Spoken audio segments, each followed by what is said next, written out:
잘 때 핸드폰을 충전을 시키게 되는데 이 아침에 일어났을 때 전혀 충전이 되지 않는 경우가 있습니다. 충전기의 잭이 이제 핸드폰에 정확히 꽂혀져 있지 않았기 때문입니다. 아침에 출근을 하거나 등교를 하면서 핸드폰이 잘 충전되었나 확인을 하지 않고 들고 나갔다가 방전된 이 핸드폰을 짐처럼 하루 종일 가지고 다닐 때도 있습니다. 핸드폰은 이 배터리가 떨어져 버리면 아무 소용이 없습니다. 그리고 이제 정전이 되면 TV나 냉장고나 그 엘리베이터나 모든 가전제품을 사용할 수 없게 됩니다. 우리는 몇 주에 걸쳐서 그 에베소의 끝부분에 있는 하나님의 전신갑주 6가지를 살펴봤습니다. 진리의 허리띠, 의의 흉배, 또 복음의 신, 믿음의 방패, 구원의 투구, 성령의 검입니다.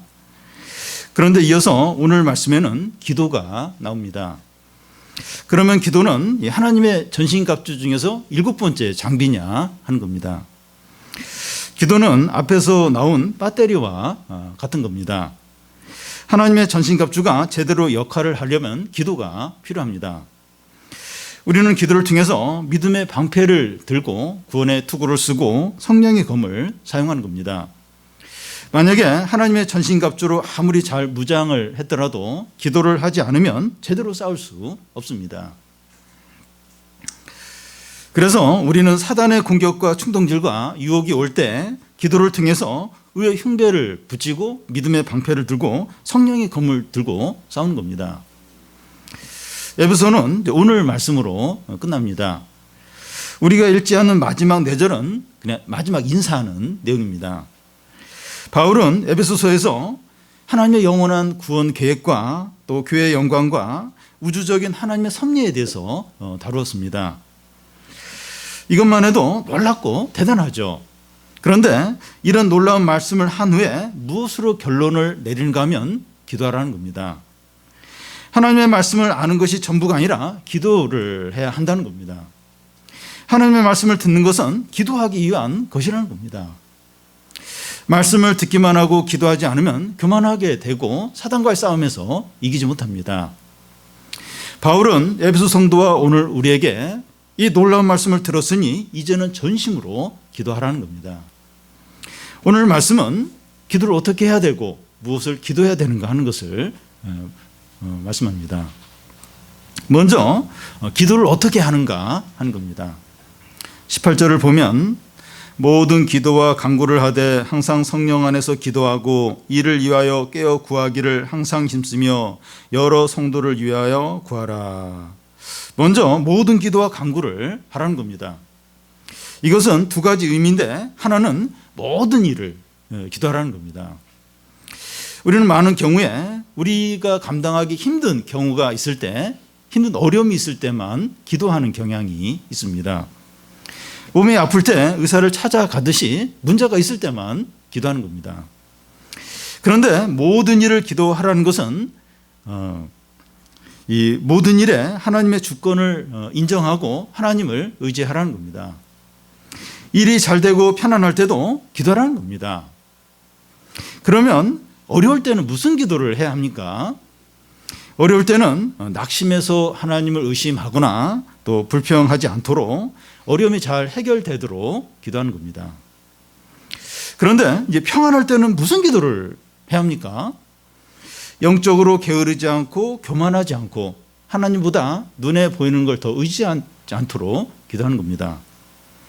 그래서 어려울 때나 편안할 때나 하나님의 뜻대로 살 수 있도록 기도하는 겁니다. 모든 기도와 간구를 하라는 말씀의 다른 하나의 의미는 다양한 방법으로 기도하라는 겁니다. 기도하는 방식에는 묵상 기도와 통성 기도가 있고 개인적인 기도와 공동체적인 기도가 있고 사적인 기도가 있고 공적인 기도가 있습니다. 무릎 꿇고 하거나 또 앉거나 서거나 또 걸어가면서 혹은 침대에 누워서 하는 기도가 있습니다. 기도를 한 가지 방법만 고집하지 말고 다양한 방법으로 기도하라는 겁니다. 왜 이렇게 하는 것이 필요한가 하면 언제나 어떤 상황에서나 기도하기 위해서입니다. 여호수아에서 보면 그 여호수아가 가나안 사람과 전쟁하는 중에 해가 지면 적들이 다 숨어버려요. 그래서 이 하나님께 기도를 하는데 태양아 너는 기브온 위에 머무르라 달아 너는 아얄론 골짜기에 그리하라 하면서 그냥 눈도 감지 않고 외치듯이 기도합니다. 사무엘상에 보면 한나가 이제 브릿나에게 이렇게 상처를 많이 받고 이제 성전에서 기도를 하는데 소리를 거의 내지 않고 중얼중얼 이렇게 기도합니다. 엘리트의 제장은 한나가 이렇게 술주정하는 줄로 오해를 하기까지 합니다. 열왕기상에 보면 그 엘리야가 상황마다 다양하게 기도를 하는데 이 사렙다 가부의 아들이 죽었을 때 그 아이와 자신의 몸을 맞대고선 기도를 하고 또 비가 오기를 기도할 때는 자기 머리를 그 무릎 사이에 넣고선 기도합니다. 우리는 이 한 가지 기도만 고집을 하면 그 방식으로만 고집하면서 그 방식으로만 기도하려고 하지 않아야 합니다. 나는 혼자서 기도하지 않으면 기도가 안 돼. 또 말씀을 꼭 보지 않으면 뭐 기도를 할 수가 없어. 교회 말고는 다른 곳에서 기도할 수 없어. 이렇게 하지 않아야 합니다. 언제나 어느 곳에서나 어떤 상황에서나 입으로 소리를 내어서든지 속으로 하든지 길게 하든지 짧게 하든지 앉아서 하든지 서서든지 침대에 누워서 하든지 길을 가면서 하든지 일을 하면서 순간순간 항상 기도를 하라는 겁니다. 여러분 이렇게 기도하는 것이 18절 중간에 나오는 깨어서 구하는 겁니다. 기도를 하지 않는 것은 영적으로 잠자는 겁니다. 혹시 진심으로 기도한 지가 한 달 정도 더 되었고 혹은 일주일이 넘었다면 그동안 영적으로 잠을 자고 있었다고 할 수가 있습니다. 내가 이게 진지하게 이렇게 믿음으로 기도한 지가 오래됐다. 한 달이 지났고 한 주가 지났고 제대로 이렇게 기도를 한 적이 없다. 이러면 그동안은 영적으로 이제 잠을 잔 것으로 이제 봐야 합니다. 우리가 예배를 빠지지 않았고 성경 읽기를 매일 했어도 그렇다고 볼 수 있어요. 그러니까 예배를 매번 드리고 성경 읽기를 해도 여전히 영적인 잠에 빠져 있을 수 있다는 거예요. 왜냐하면 이렇게 진지한 어떤 이렇게 살아있는 기도를 이제 하지 않으면 그냥 영적인 잠에 자는 거예요. 깨어있지 못한 것이 됩니다. 그동안 이제 하나님의 전신갑주가 제대로 이제 작동을 못했고 사단과의 싸움을 제대로 할 수 없었던 겁니다. 여러분, 우리가 영적으로 깨어서 항상 기도해야 하는 이유가 사단이 한순간도 쉬지 않기 때문입니다. 우리에게 일이 많거나 바쁘거나 아프다고 사단이 봐주지 않아요. 내가 굉장히 바쁘거든, 내 몸이 아프거든. 사단이 절대 상황을 봐주지 않습니다. 오히려 그럴 때 더 적극적으로 사단을 공격하고 유혹을 합니다. 그래서 우리는 모든 기도와 간구를 해야 합니다. 왜냐하면 깨어있지 않으면 사단이 언제든지 그 기회를 이용해서 공격하고 유혹을 하니까 항상 깨어서 기도를 이제 해야 하는 겁니다. 여러분, 이 사단과의 싸움은 기도의 싸움입니다. 출애굽기에 보면 여호수아가 아말렉 사람과 싸울 때 이 산 위에서 기도하던 모세의 손이 내려오면 이스라엘이 지고 모세의 손이 올라가면 이스라엘이 이기는 것을 볼 수 있습니다. 예수님도 십자가를 앞두고 겟세마네에서 땀방울이 핏방울이 되도록 기도하셨습니다. 이게 사단과의 싸움은 이 기도의 싸움, 기도의 싸움입니다. 그래서 공부나 직장 일이나 집안 일이나 사람들과의 관계나 예배 드리는 것은 다 하고 있지만 기도만 안 된다. 그리고 심각한 문제입니다. 다른 건 다 해요. 다. 다른데 기도가 안 돼, 기도를 안 하고 있어요. 살아있는 기도를 안 하고 있어요. 그러면 심각한 문제, 그게. 심각한 문제. 나 다 하고 있는데, 예배 안 빠졌는데, 또 지금 공부 잘하고 있는데, 직장일 잘하고 있는데, 또 몸 아픈데 없는데, 근데 기도는 안 돼요. 기도는 안 하고 있어요. 그러면 심각한 문제가 있는 겁니다. 하나님의 전신갑주가 작동하지 않는 거예요. 사단의 불화살을 막을 수가 없어요. 다 막고 있는 거다. 다 여기저기 맞아서 피를 흘리고 쓰러지고 있는 거예요. 그런데 직장생활 잘하고 있어요. 공부 잘하고 있어요. 돈 이렇게 여유 있어요. 몸 안 아파요. 예배 안 빠졌어요. 지금 피를 흘리고 지금 불화살을 맞아서 지금 쓰러져 지금 헤매고 있는 거죠. 이 시간 우리의 기도가 어떤지 살펴보기를 바랍니다. 기도를 하고 있느냐 하지 않느냐 하는 것을 말하는 것이 아니라 마음이 실려 있고 하나님을 경외하며 진정으로 기도하고 있느냐 하는 겁니다. 살아있는 하나님을 진짜 의지하면서 영적으로 깨어서 기도를 하고 있느냐 하는 겁니다. 그래서 중요한 것은 그 18절 앞에 항상 성령 안에서 이제 기도하고 하는데 성령 안에서 기도하는 겁니다. 방금 앞에서 모든 기도와 간구를 하라고 했는데 우리가 드리는 기도가 그 하나님께 다 받아들여지는 것이 아니라는 겁니다. 하나님은 진실하고 의로우시고 거룩하십니다. 하나님은 그 죄나 거짓이나 불의한 것을 조금이라도 용납할 수 없는 분이라는 것을 기억을 해야 됩니다. 회전하는 그림자도 없으시고 아주 거룩하고 의로우신 그런 하나님입니다. 사람들 관계에서는 대강 거짓말하고 이렇게 얼렁뚱땅해도 그냥 몰라요. 그리고 넘어가고 하나님은 안 그러세요. 조금의 죄나 불의와 거짓을 용납을 못해요. 다 하세요. 다. 거룩하고 의로우신 그런 분이시죠. 그런 하나님께 기도를 우리가 하는 거예요. 그런 하나님께 우리가 기도를 이제 하는 겁니다. 그래서 하나님은 성령 안에서 드려지는 기도만 받으십니다. 그러면 성령 안에서 드리는 기도는 어떤 겁니까? 성경에 좋은 예가 나와 있는데 바리새인과 세리의 기도입니다. 성전에 바리새인과 세리가 기도하러 왔는데 바리새인은 성전 위쪽에서 두 손을 벌리고 큰 소리로 기도합니다. 내가 저 세리와 같지 않음을 감사드립니다. 저는 11조를 빠지지 않고 드렸고 가난한 사람을 위해서 얼마를 구제했습니다. 큰 소리로 양손을 벌리면서 기도합니다. 그런데 아래쪽의 세리는 하늘을 쳐다보지도 못하면서 가슴을 치면서 주여 불쌍히 여기소서 죄인입니다. 이렇게 이제 기도합니다. 예수님은 바리새인보다도 세리가 더 의롭다함을 받고 돌아갔다고 말씀합니다. 세리가 성령 안에서 기도했기 때문입니다. 여러분, 이 성령 안에서 기도를 한다는 것은 거룩한 하나님을 의식하면서 자기 죄를 인정하고 정직하게 기도를 이제 하는 겁니다. 자랑하거나 교만이 있을 수가 없어요. 겸손과 경외함으로 하는 거죠. 예배 시간에 한 분 이제 대표 기도를 할 때 우리 마음이 뜨거워지고 또 은혜를 받고 자기도 모르게 아멘하고 하나님 앞에 우리가 서 있는 것처럼 느껴질 때가 있습니다. 대표 기도를 마치고 저는 설교를 하지 않아도 되겠다 이런 생각이 들 때가 있어요. 기도 너무 은혜스럽고 오늘 기도도 그런데 그럴 때가 많이 있습니다.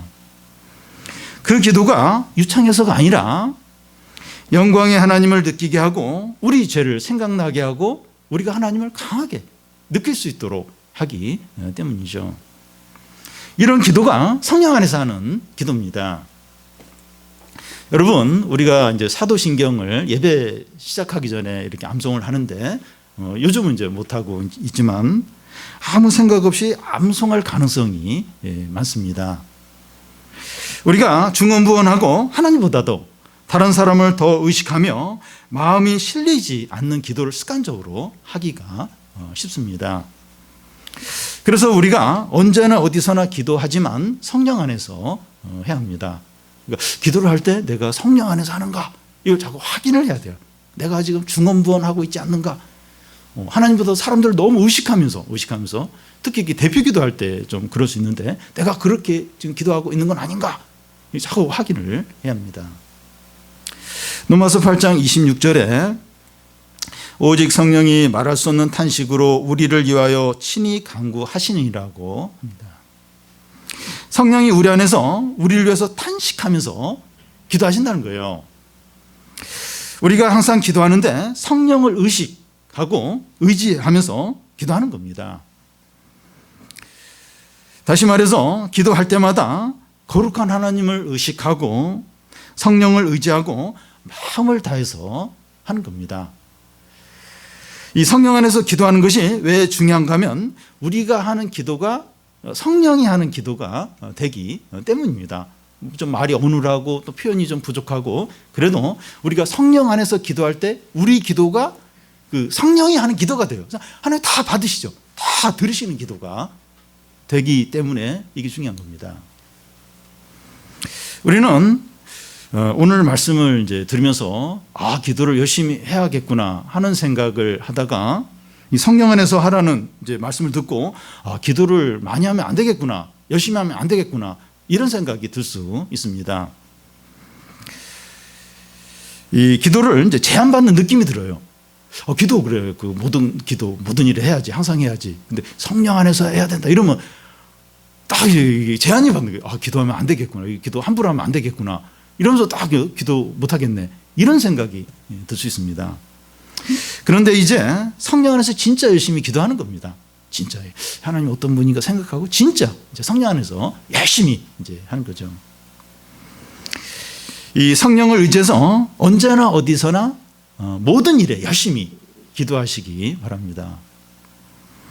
그럴 때 하나님 앞에서 버려지거나 무시당하는 기도는 하나도 없어요. 하나도 없습니다. 우리가 성령 안에서 하나님을 의식하면서 마음을 다해서 기도할 때 그냥 언제나 어디서나 모든 일에 기도할 때 그 기도는 절대로 버려지거나 무시당하는 법이 없어요. 그런 법이 없습니다.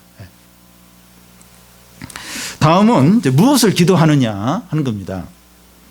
우리는 기도할 때 자기 자신의 어려움을 위해서 가장 많이 기도하게 되고 그 다음으로는 이제 가족들을 위해서 기도하게 되고 그 다음으로는 내가 아는 교인들을 위해서 기도하게 됩니다. 자기 자신과 가족 외에 다른 사람을 기도를 하는 경우는 사실 드뭅니다. 그런데 바울 사도는 기도에 대해서 강조를 한 후에 누구를 위해서 기도해야 하는가 말하면서 18절 끝에 보면 여러 성도를 위해서 기도하라는 겁니다. 자기 자신을 위해서 기도하는 게 첫 번째가 아니에요. 첫 번째가 아닙니다. 여러분, 모든 사람들은 자기 중심적입니다.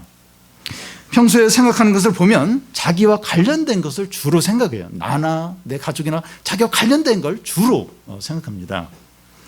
사회적인 문제나 다른 사람과의 고통에 대해서는 일시적으로 잠시 생각을 하지만 바로 자기 문제에 빠집니다. 그래서 이렇게 사람들이 나에 대해서 뭐라고 얘기하는 거 아니야? 그게 너무 이제 관심을 갖는 경우가 많은데 관심 안 가져도 돼요. 다 자기 문제에 빠져요. 자기 코가 석자이니까 나에게 막 이렇게 나에 대해서 너무 막 이렇게 사람들이 관심 갖고 무슨 얘기하고 막 그 염려 안 해도 돼요. 나한테 별로 관심이 없어요. 다 자기에게 관심이 다 가 있죠. 사단은 이제 믿는 자들이 종종 빠지게 만드는 함정이 무엇인가 하면 자기만 힘들고 어려움을 당한다 이렇게 느끼게 만드는 겁니다. 남들은 다 잘 지내고 문제가 없는데 나만 이런 어려움에 빠져있다 이렇게 생각하도록 만드는 겁니다. 예를 들어 나만 이 주택 문제, 자녀 문제, 또 사람과의 어려움들, 정서적인 문제, 부모의 질병 문제, 또 취업 문제, 진로 문제만 나만 이제 이런 문제를 겪고 있다. 이렇게 자꾸 이런 생각에 빠지게 하는 겁니다. 그러니까 너무 힘들고 억울하고 절망적인 거예요. 나만 이런 어려움 가운데 너무 이제 힘든 겁니다. 그래서 사람들을 만나고 싶지 않아요. 전화도 받고 싶지 않고 문자가 와도 그냥 삼켜버리고 소모임에도 이제 빠지게 돼요. 부담스러운 겁니다. 여러분, 자기 문제에서 빠져나오는 길이 뭡니까? 어떻게 하면 빠져나올 수 있어요? 다른 사람의 어려움을 돌아보는 겁니다. 조금만 마음을 열고 주위를 돌아보면 나보다 힘든 상황 가운데서도 씩씩하게 사는 사람들이 많이 있습니다. 우리는 인터넷 기사나 뉴스를 볼 때 얼마나 사고나 또 재난과 질병과 범죄로 수많은 사람들이 고통과 슬픔 가운데 있는 것을 보게 됩니다. 뉴스를 보지 않더라도 조금만 관심을 갖고 주변을 돌아보면 가난과 질병과 상처를 아파하고 괴로워하는 사람들이 많이 있습니다. 우리와 가까운 사람들 중에서 아픔과 고통과 어려움이 없는 사람은 아무도 없어요. 우리가 잘 모를 뿐이지 겉으로 보면 다 잘 지내는 것 같아요. 나만 힘든 것 같아요. 근데 조금 이야기 들어보면 조금 사정을 알면 고통과 아픔이 없는 사람 아무도 없어요. 아무도 없습니다. 교회 소모임에 참석해서 다른 사람의 이야기를 잠시라도 들어보면 그것을 바로 느낄 수가 있어요. 저 사람이 저런 어려움이 있었나? 저 사람이 저런 힘든 일이 있었나? 금방 그걸 느낄 수 있습니다. 그런데 우리는 다른 사람의 어려움을 듣더라도 금방 잊어버리고 그냥 자기 문제에 그냥 빠져 지낼 때가 얼마나 많은지 모릅니다. 그런데 우리의 문제에서 빠져나오는 방법 중에 하나가 우리가 이제 더 큰 어려움에 관심을 이제 쏟을 때입니다.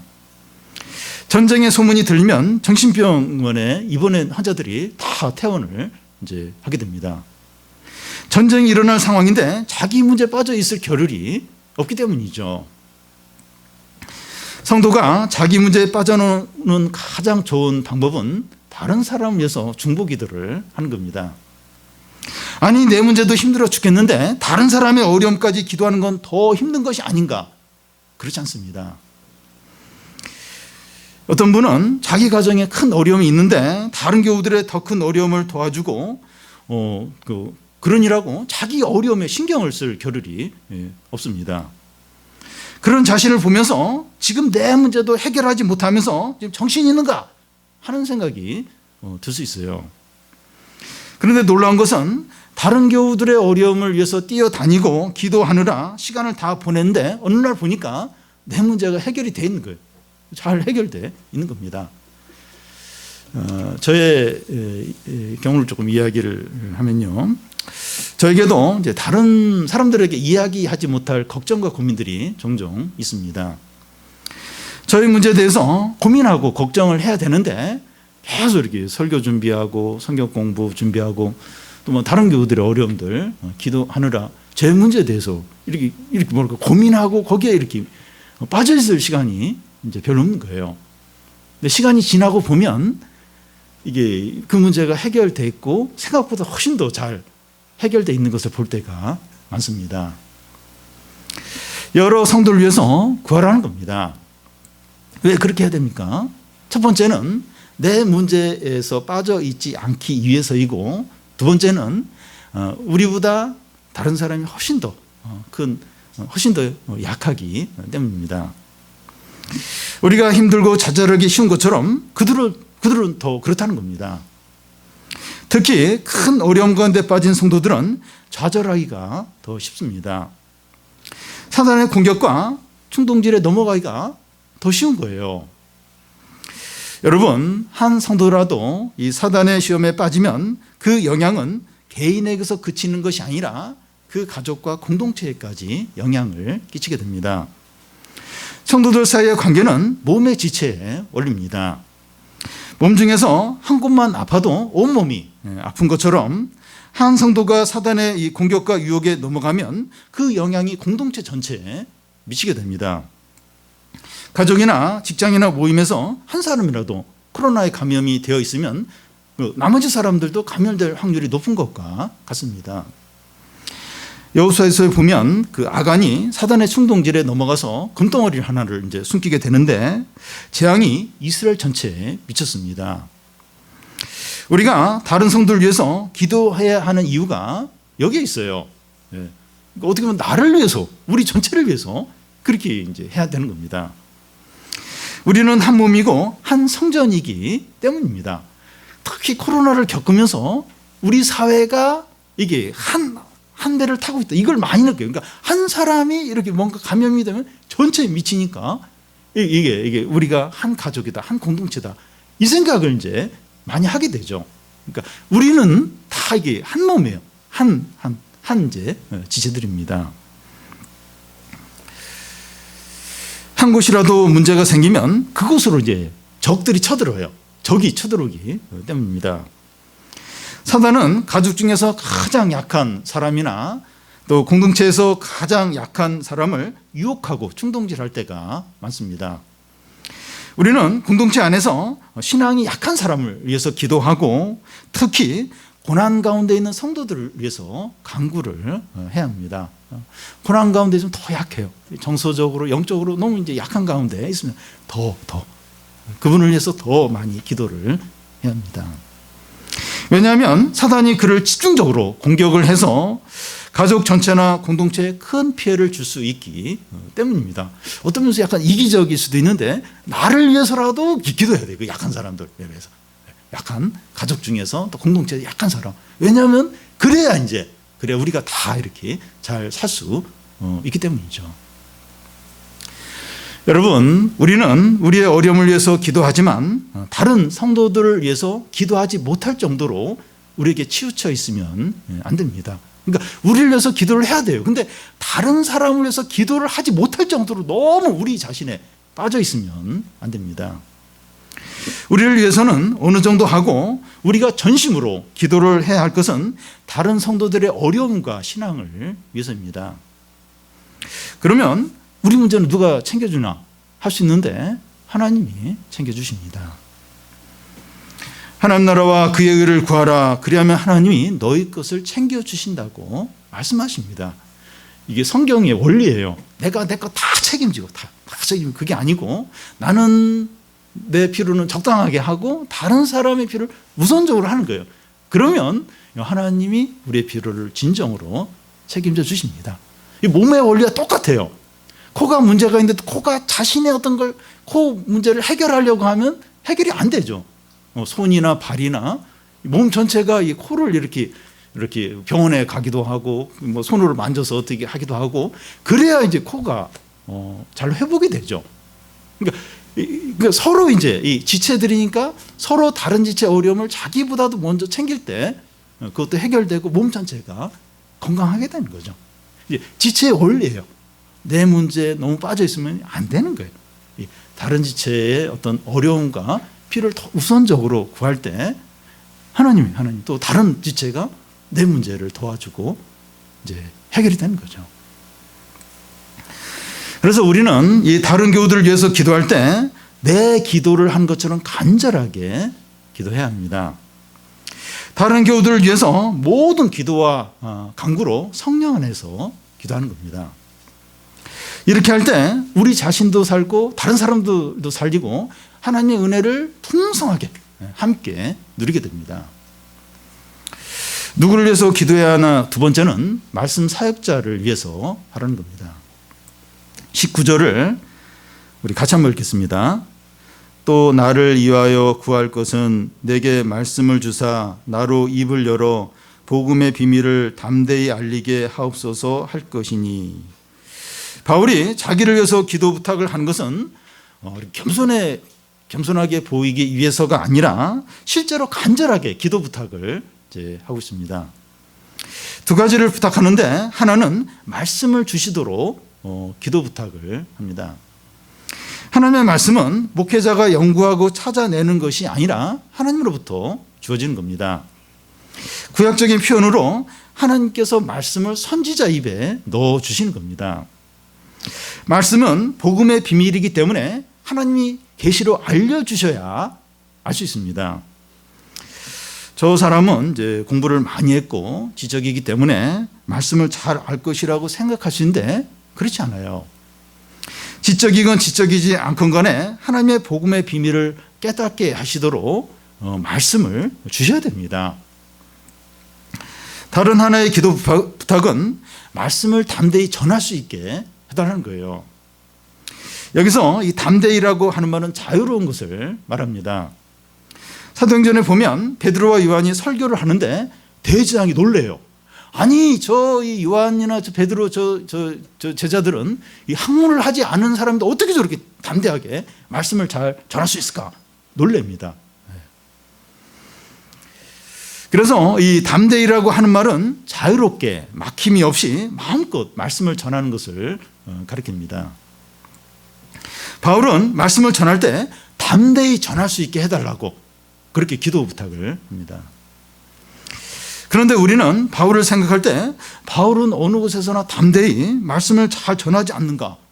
너무 잘 전하기 때문에 기도할 필요가 없지 않는가? 그렇게 생각이 들 수 있습니다. 그런데 이 고린도 전서에 보면 바울이 고린도에 갔을 때 어떠했는가 그 이야기를 하는데 자기가 두려워하고 떨었다는 거예요.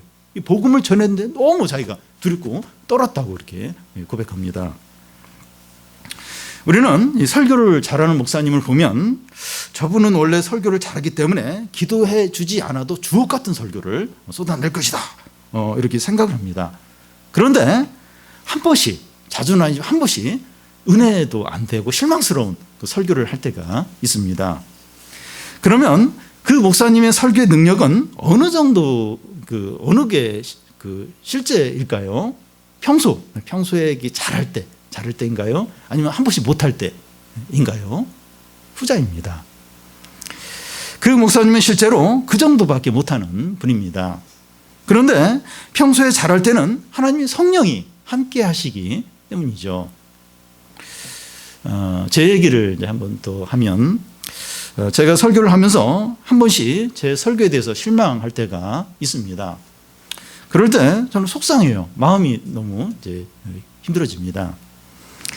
그러면서 원래 나는 잘하는데 이번에 준비가 부족하고 또 말씀이 좀 너무 어려워서 이렇게 된 거다 하고 이제 이렇게 전에는 그렇게 생각을 그렇게 했습니다. 그런데 어느 때부터인가 반대로 생각을 하게 됩니다. 실망스러운 설교를 한 것이 저의 본 실력이에요. 저는 그것밖에 안 됩니다. 평상시 설교는 하나님의 은혜로 이제 하는 거죠. 네, 하는 거죠. 제가 왜 이 말씀을 드리는가 하면, 설교는 사람의 능력이나 지식이나 지성에 달려있는 것이 아니라 하나님께 달려있기 때문입니다. 사람의 수고나 노력이 필요 없다 하는 것이 아니라, 노력은 하지만 하나님께서 말씀을 주시도록 기도해야 한다는 겁니다. 주일학교 교사나 장년 모임 리더나 또 캠프 교사는 이게 뭔지 이렇게 잘 아실 거예요. 이 말씀을 이렇게 전해보고 가르쳐 이렇게 본 분들은 어떤 때는 막 준비를 많이 했어요. 했는데 막 죽을 쓰는 경우가 있어요. 어떤 때는 무슨 일이 있어서 준비를 못해서, 그래서 막 굉장히 이렇게 걱정하고 그러는데 굉장히 이렇게 오히려 막 은혜스럽게 잘 또 이렇게 할 때가 있습니다. 그러니까 사람의 노력이나 수고가 필요 없다, 그게 아니라 이게 우리에게 달려있는 게 아닌 거예요. 이게 하나님께 이제 달려있는 겁니다. 그리고 하나님께서 주신 말씀이 담대히 이제 선포되도록 기도해야 합니다. 하나님께서 말씀을 주셨더라도 설교자가 말씀에 확신이 없거나 또 사람들을 너무 의식하거나 생각이 복잡해지면 말씀을 담대히 전할 수 없게 됩니다. 담대하고 능력 있고 확신 있게 말씀을 선포하는 게 은혜입니다. 이게 큰 은혜입니다. 여러분, 사단은 설교 한 편이 준비되고 선포되지 못하도록 온갖 수단과 방법을 가리지 않고 방해를 합니다. 그러니까 사단은 알아요. 이 말씀의 능력이 얼마나 큰가 알기 때문에 설교 한 편이 준비되고 선포되지 못하도록, 선포되는 데 있어 얼마나 방해를 하고 얼마나 이렇게 유혹을 하고 그렇게 하는지 모릅니다. 그래서 저는 교인의 사람들을 거의 만나지 않고, 코로나로 인해서 더 좀 그렇기도 하지만 또 취미생활이나 다른 것을 거의 하지 않습니다. 이런 부분이 조금 약간 지나친 부분이 있어서 문제이긴 하지만, 제가 약하고 다른 것에 영향을 많이 받고 피곤하면 말씀에 집중할 수 없기 때문입니다. 저에게 기도가 너무나 필요해요. 너무나 기도가 필요합니다. 아유, 목사님 괜찮겠지. 안 그래요. 얼마나 약한지 모릅니다. 바울 같은 대사도에게도 기도가 필요했다면 저와 우리의 사역자들에게 더더욱 기도가 필요합니다. 여러분, 우리가 모든 기도와 간구로 성령 안에서 힘써 기도해야 할 대상이 다른 성도들과 사역자들입니다. 특히 말씀을 전하는 사역자들에서 가장 우선적으로 기도해야 됩니다. 이것은 사역자만 중요하거나 특별하기 때문이 아닙니다. 사단과의 싸움에서 가장 중요한 사람들이 사역자이기 때문이에요. 사단이 제일 먼저 공격할 1호가 사역자. 그 다음에 중직자들, 그런 순서로 공격을 하기 때문이죠. 우리 자신을 위한 기도보다도 여러 성도들을 위해서 기도하는데, 그 중에서도 사역자를 위해서 더 우선적으로 기도를 해야 합니다. 말씀을 주사 복음의 비밀을 담대히 말할 수 있도록 기도하시기 바랍니다. 토요일 날 사역자들이 말씀을 준비하는데 교인들은 사역자들과 주일 예배를 위해서 함께 기도를 해야 됩니다. 그래서 모두가 함께 주의를 위해서, 사역자를 위해서 기도를 해야 합니다. 마지막으로 바울이 간절한 소원을 말하고 있습니다. 20절 우리 같이 한번 읽겠습니다. 이 일을 위하여 내가 쇠사슬에 매인 사신이 된 것은 나로 이 일에 당연히 할 말을 담대히 하게 하려 하심이라. 에베소서를 쓰고 있는 바울은 지금 쇠사슬에 묶인 채 노마 시위대 감옥 안에 갇혀 있습니다. 그는 늙었고 병들었고 죽을지 살지, 감옥에서 나올지 나오지 못할지 알 수 없는 상황입니다.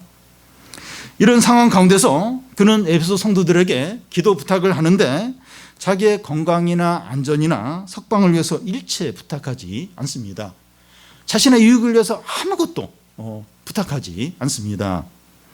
오직 그가 구하는 것은 쇠사슬에 매인 사신으로서 복음의 비밀을 담대히 전할 수 있게 해달라고 그것만을 부탁하고 있습니다.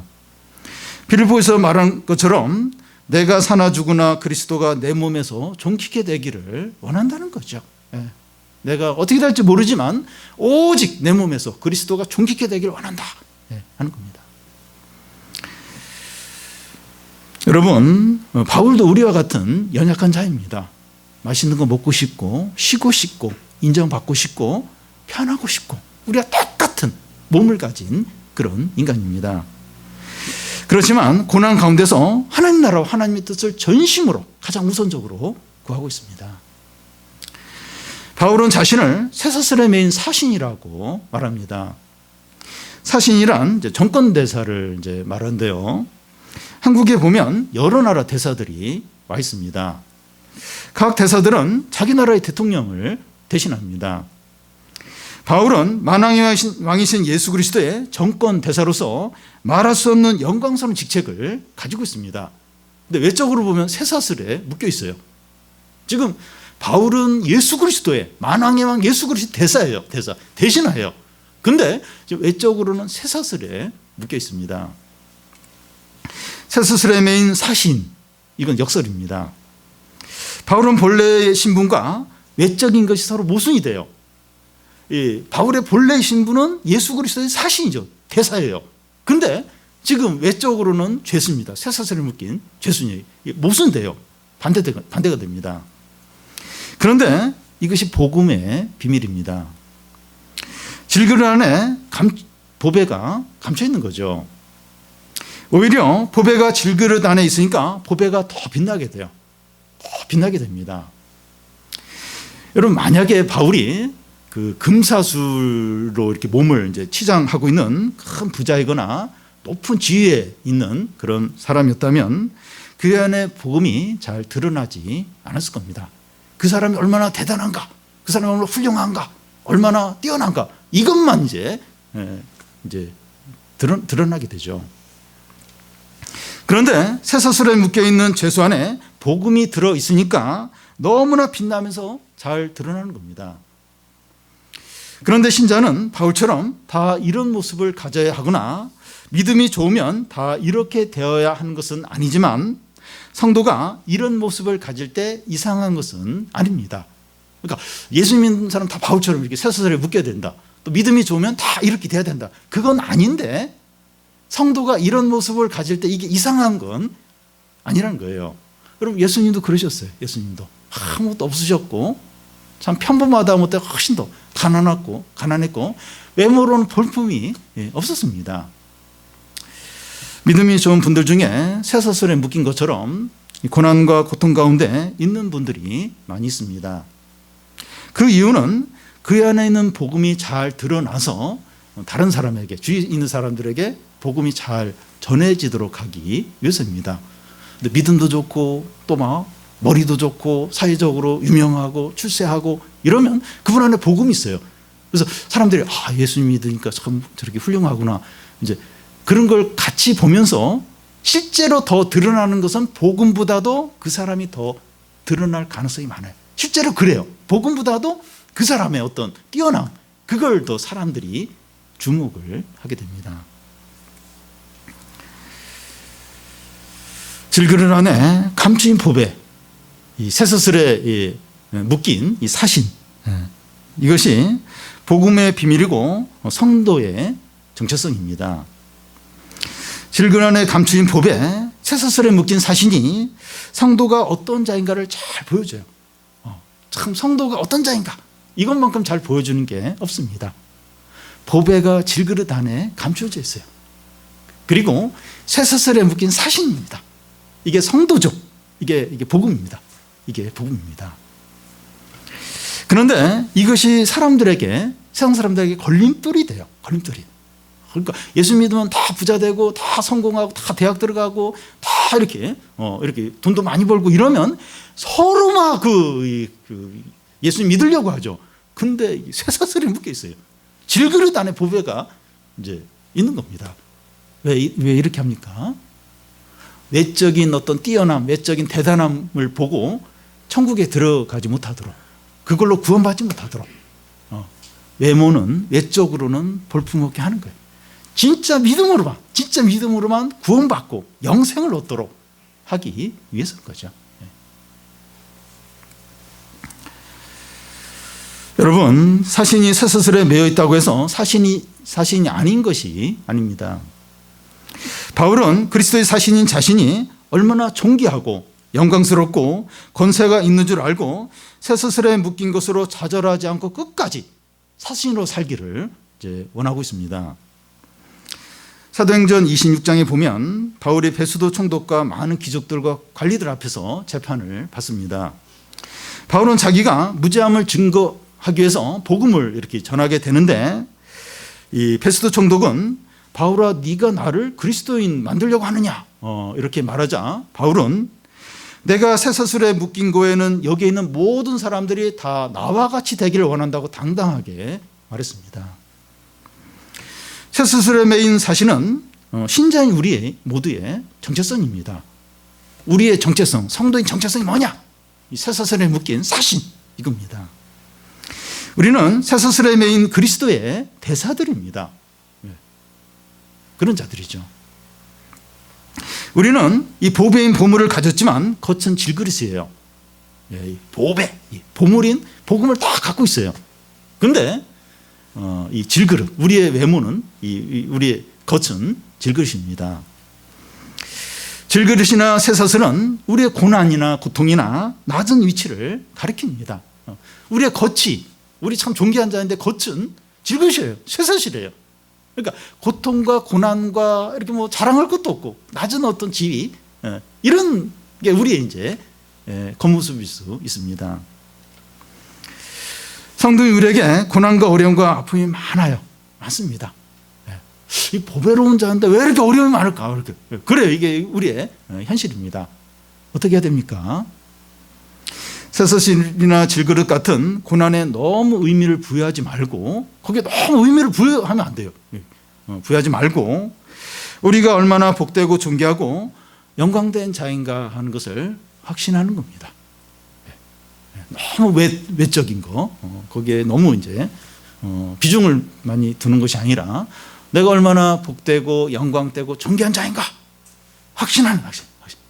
그런 자니까 이 질그릇 안에 보배가 감춰져 있고 쇠사슬에 묶인 사신 이 때문에 확신을 갖는 겁니다. 바울 같은 당당함과 자신감과 담대함을 가지시기를 바랍니다. 그래서 우리가 그리스도의 대사로서 교회 밖에 있는 영혼들을 불쌍히 여기는 거예요. 막 이렇게 두려워하고 막 이렇게 질투하고 또 막 대적하고, 그게 아니라 교회 밖에 있는 영혼들, 우리를 어떻게 여기든지 불쌍히.